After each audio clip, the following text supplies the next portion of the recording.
Bonjour à tous, ce tuto est destiné à faire une révision des techniques de base, de premier niveau, en ce qui concerne le choix d'investissement. Alors j'ai de suite voulu présenter un exemple, les résultats, les conclusions d'une étude portant sur une entreprise qui avait deux projets d'investissement, un projet 1 et un projet 2.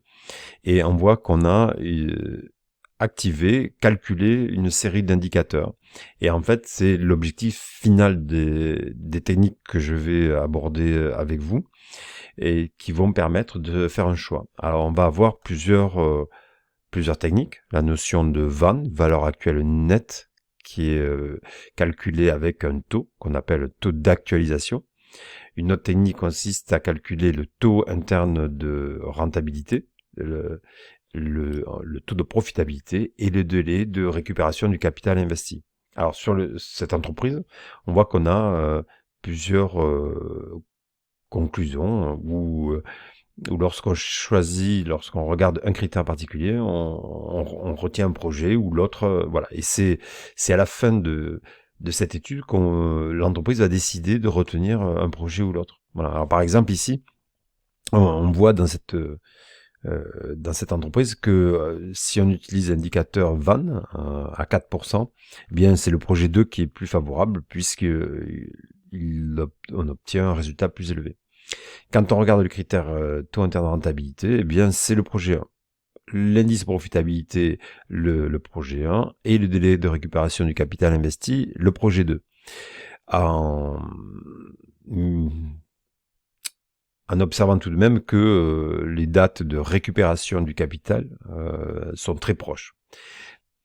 En fonction des politiques de gestion choisies par l'entreprise, tel critère ou tel autre va être favorisé. Mais dans tous les cas, l'opérateur, enfin le gestionnaire le décideur de l'investissement aura une vision objective, voilà, de l'ensemble des critères. Et ce qu'on je vous propose ici, c'est de réviser les techniques de calcul de ces critères. Alors dans cette entreprise, un investissement est possible pour améliorer la production de 610 000 euros et un autre investissement peut être effectué pour 895 000 euros.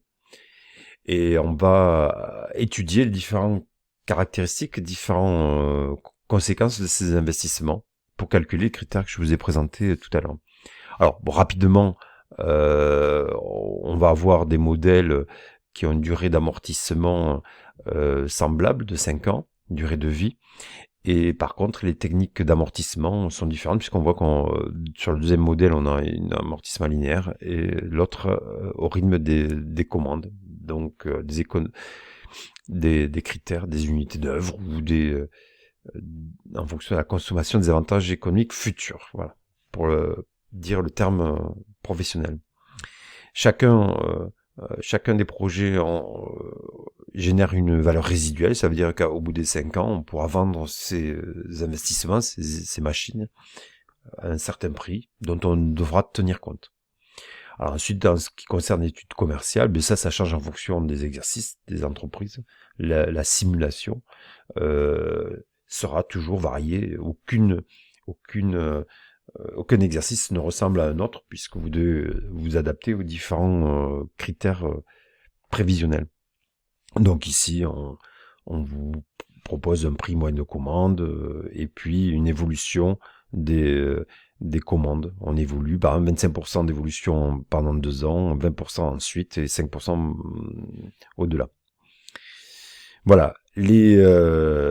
On vous fournit aussi des charges variables, des indications sur les charges, ici des charges variables, il y a également des charges fixes, et on va tenir compte d'un impôt à 28%, même si actuellement il est en baisse, mais au moins de cette choix d'investissement, l'impôt était à 28%.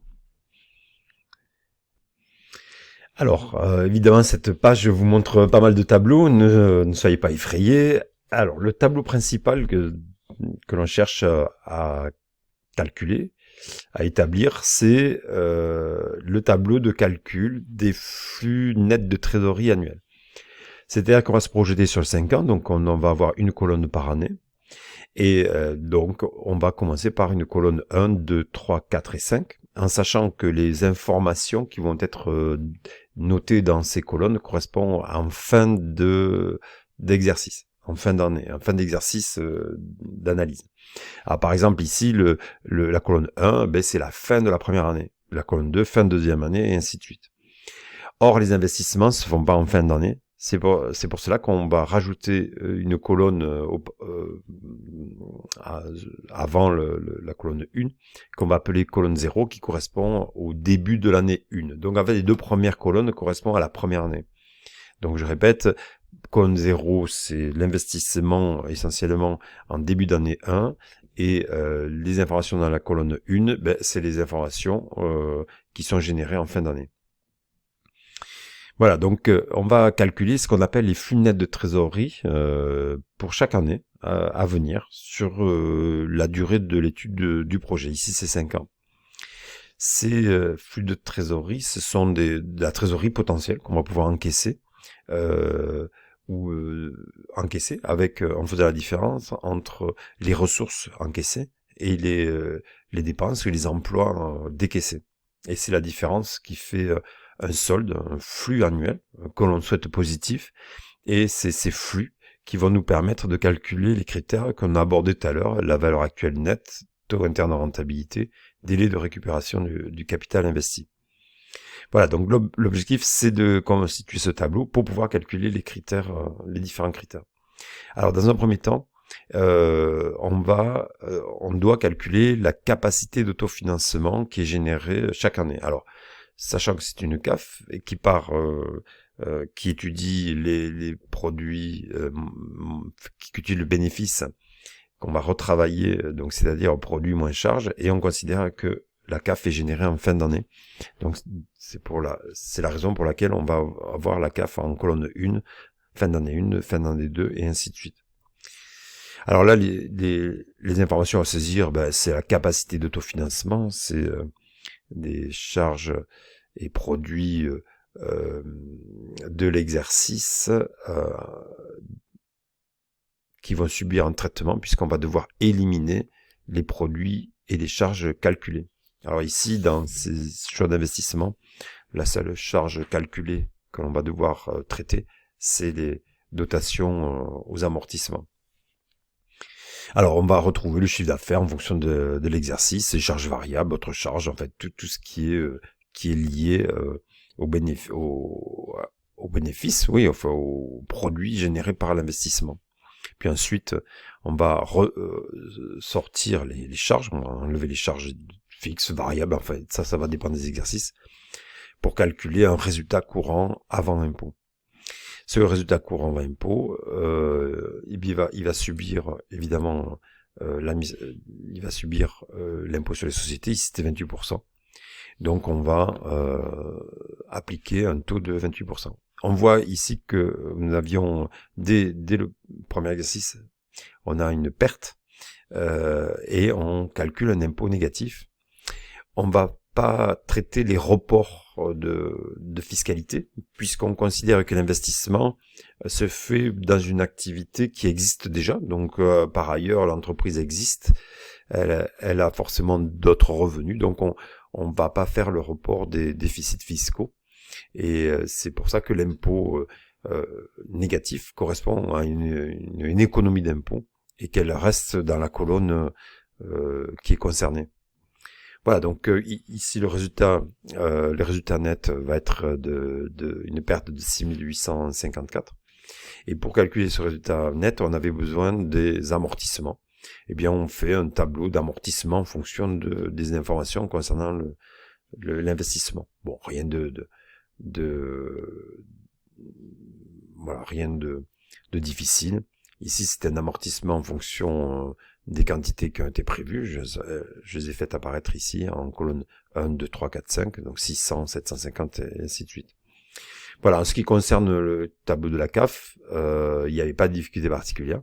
Et une fois qu'on a imputé les amortissements, calculé le résultat net, eh bien pour déterminer la CAF, on va annuler les amortissements, c'est-à-dire on va annuler la charge, ça revient à additionner rajouter, faire plus du montant des amortissements qui ont été pris en compte juste au-dessus.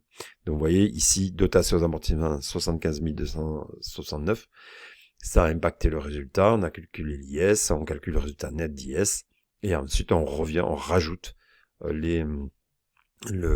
l'amortissement, ce qui fait qu'en fait l'amortissement a été activé ici juste pour impacter sur la fiscalité.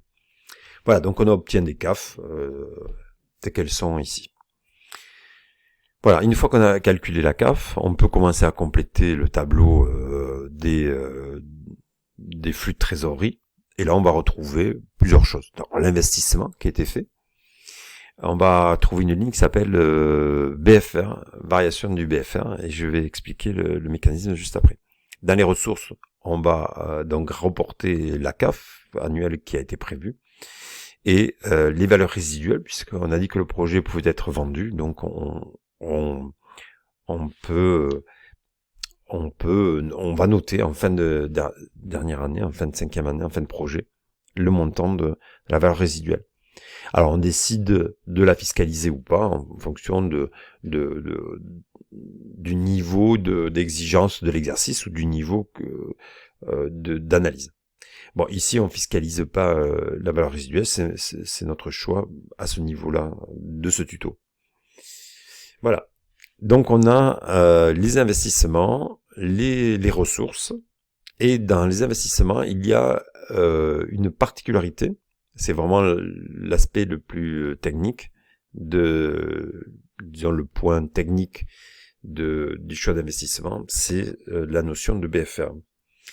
Effectivement, lorsque vous développez une activité, automatiquement, des postes tels que une activité classique de production, vous allez avoir une augmentation des stocks, puisque vous produisez plus. Si vous avez un certain taux de rotation de stock, si vous produisez plus, si vous vendez plus, vous avez des stocks qui vont augmenter.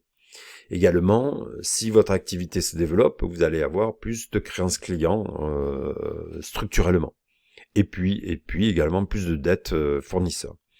Mais ça correspond, ces postes-là, ça correspond au BFR. Alors, plus exactement BFRE d'exploitation, mais ici, dans le choix d'investissement, on parle que de l'exploitation, même si on précise pas le mot exploitation à chaque fois.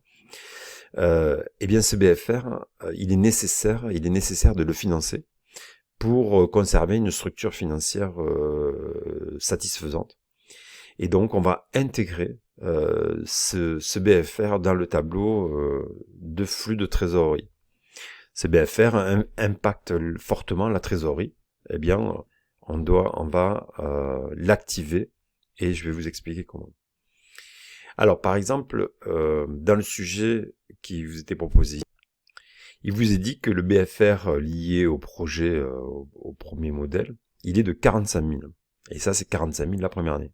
Et après, il est dans le sujet, on vous précisait que le BFR augmente proportionnellement à l'activité, en sachant que l'activité augmente 25% pendant 2 ans, 20% année 3 et 4 et 5% la dernière année. Donc le BFR, lui, va augmenter. Ça veut dire que le besoin de financement augmente de la même manière, voilà, que l'activité. Et c'est tout à fait logique. Hein.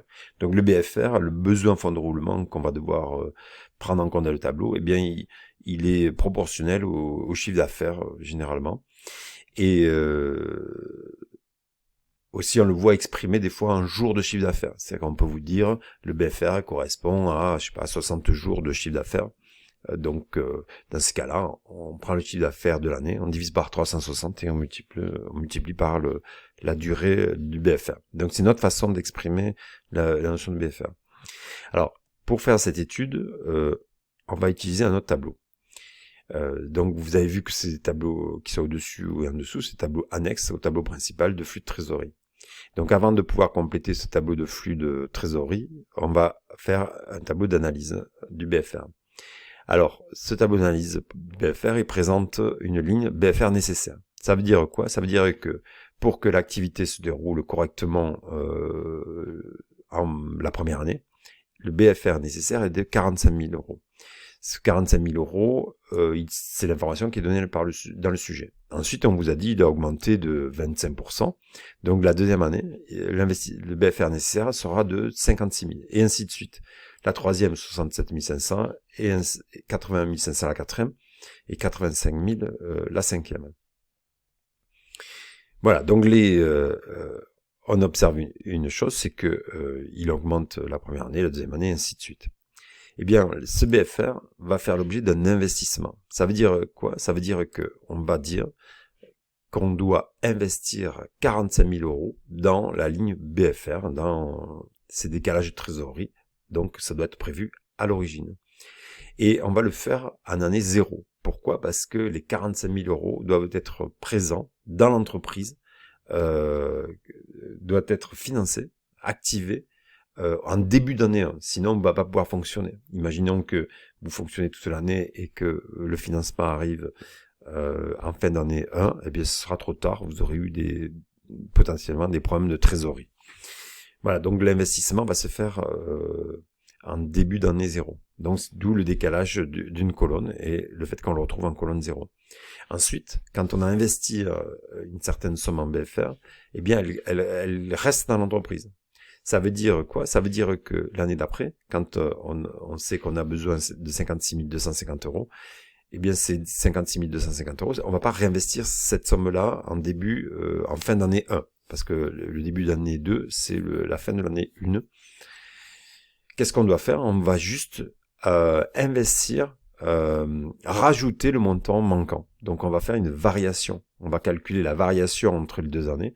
Et on voit qu'ici, le BFR à financer passe à 56 250, mais on avait déjà financé 45 000, donc on doit financer simplement 11 250. Voilà, et ainsi de suite. Et à la fin de l'année, à la fin du projet, eh bien, la totalité des fonds, entre guillemets, va être récupérée. C'est pour ça qu'on va avoir une ligne récupération du BFR.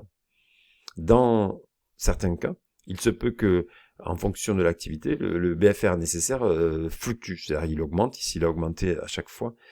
Et il se peut qu'une année, eh bien, en fait, on ait besoin de moins. Dans ce cas-là, on a une variation négative. Eh bien, c'est pareil. On va retrouver cette variation négative, mais en récupération. Donc, il n'y a pas récupération du BFR uniquement qu'en fin de projet. Ça peut être aussi les années précédentes.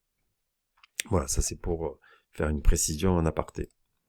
Voilà pour le BFR. Une fois qu'on a fait les flux de trésorerie, on va pouvoir passer aux différentes techniques de calcul des indicateurs de choix d'investissement. Alors le premier, c'est la vente, valeur actuelle nette. Pour cela, on a plusieurs techniques, je vais vous en présenter une. On peut utiliser un tableau tel qu'il apparaît à l'écran. Donc flux net de trésorerie, on a juste reporté les flux nets de trésorerie précédents. Et on va calculer des coefficients d'actualisation.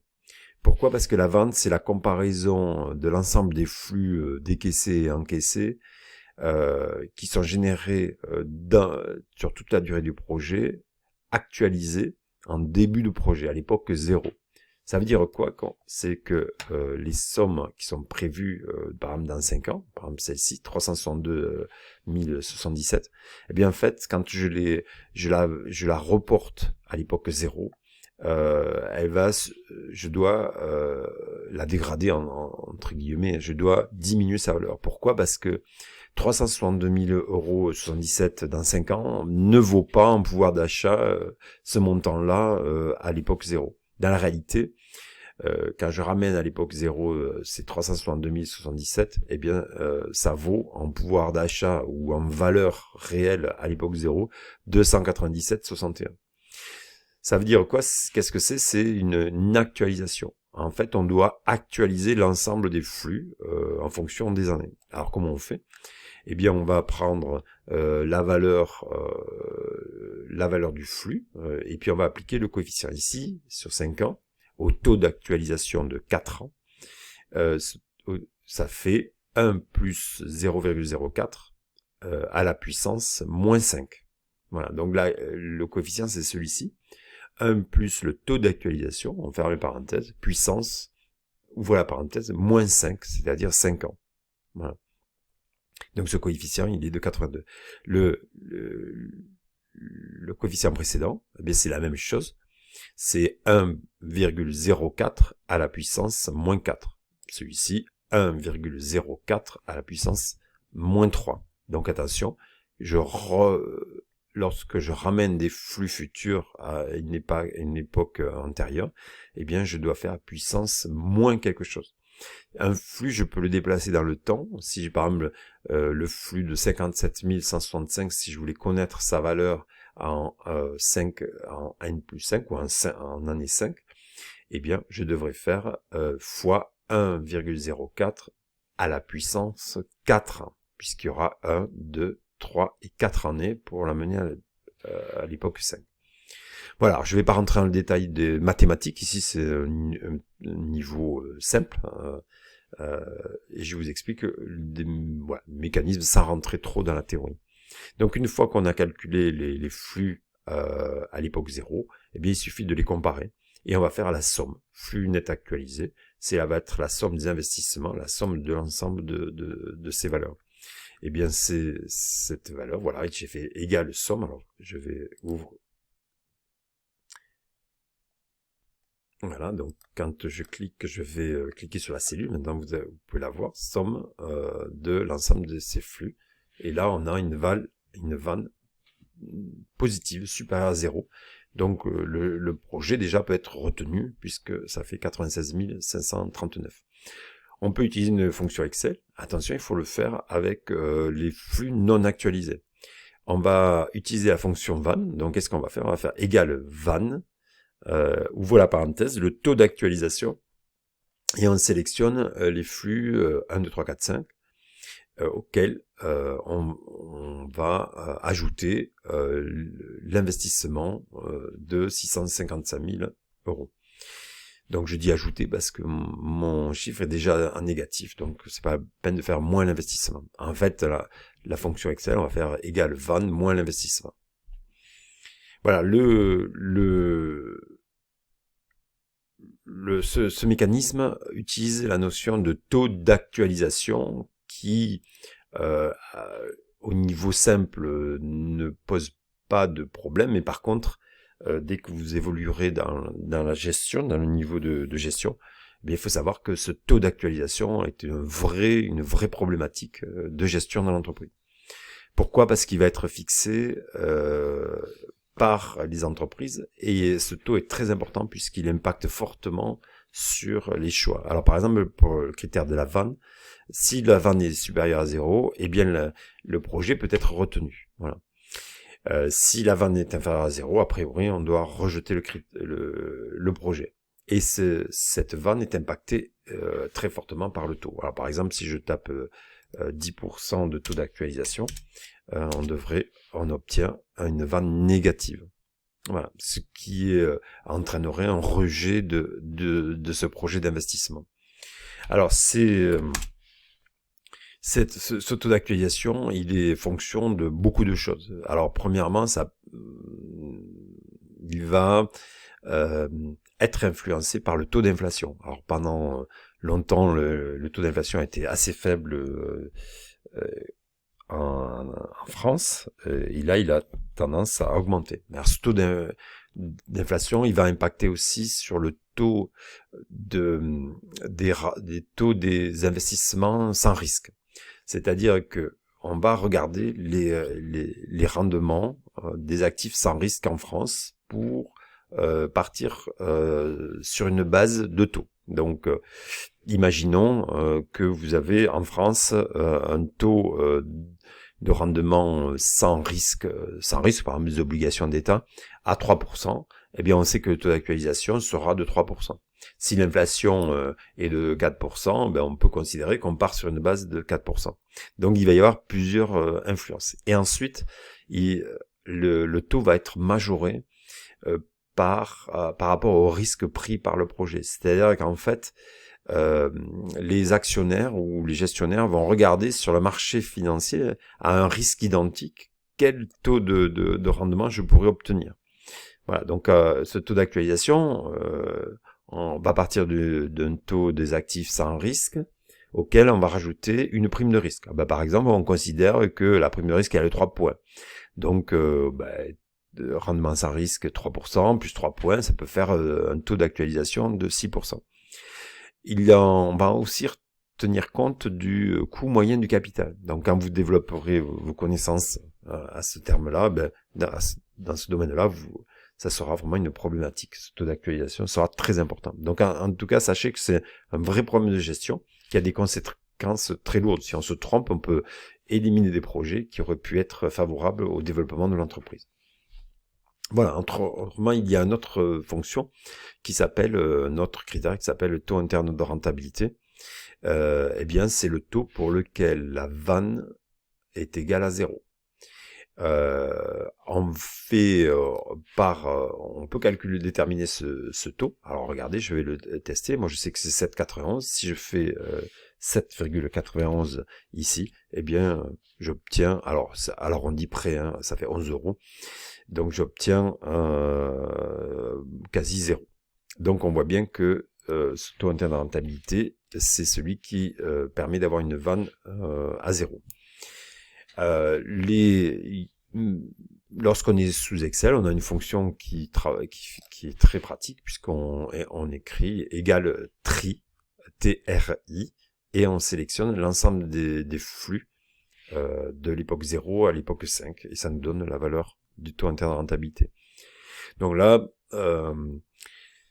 pas besoin de taux d'actualisation, eh bien on dit ben voilà 7,91%, j'ai une rentabilité de 7,91%, eh bien est-ce que c'est intéressant, est-ce que ce taux est intéressant, et donc c'est un critère assez simple à analyser. Ensuite on va avoir le taux de profitabilité, eh bien ça va être la vanne divisée par l'investissement. La vanne divisée par l'investissement plus 1. Alors si on met plus 1, on va obtenir un critère de type 1,15. Il y a une petite problématique parfois qui est ici, j'ai divisé par 655 000. Et ce 656 000 tient compte de l'investissement en BFR. Voilà. Donc là, ça dépend des gestionnaires. On peut éliminer le BFR dans ce critère ou l'intégrer. J'ai choisi de prendre l'investissement au sens large, c'est-à-dire l'investissement de départ, l'acquisition plus le BFR. Toujours est-il que le choix doit être fait et doit être maintenu avec différents investissements. C'est-à-dire que si dans votre entreprise vous avez l'habitude d'intégrer le BFR, eh bien vous devez le faire pour tous les projets. Ensuite, on va pouvoir calculer le délai de récupération du capital investi. Eh bien, on reprend les flux de trésorerie non actualisés tels qu'on les a calculés précédemment. Et puis, on va les cumuler. Donc, on voit qu'on avait un décaissement de 655 000. Avec le premier flux positif, eh bien, j'ai en fait toujours un solde de flux de 597 000. Et ainsi de suite. Donc, on voit que le flux, l'investissement va être récupéré petit à petit. Et je sais qu'en fin de quatrième année, eh bien, j'ai toujours pas récupéré 145 155. Mais par contre, en fin d'année, je vois que mes flux encaissés dépassent mes flux investis pour 216 922. Eh bien, on va calculer la date à laquelle ce flux va être récupéré. Donc la technique est la suivante. Je sais qu'en 360 jours, je vais générer 362 077 euros de flux trésorerie positive. Pour atteindre 0, à la fin de l'année 4, il faut que j'absorbe 145 155. Donc on fait une règle de 3 pour trouver la date. Donc ici, il fallait donc évidemment 4 ans passés, donc ce sera la 5e année. Les 4 mois complets et une partie du mois de mai, donc ça sera le 25. Voilà, j'espère que ce tuto aura pu vous aider à réviser les techniques de base du choix d'investissement. Merci beaucoup.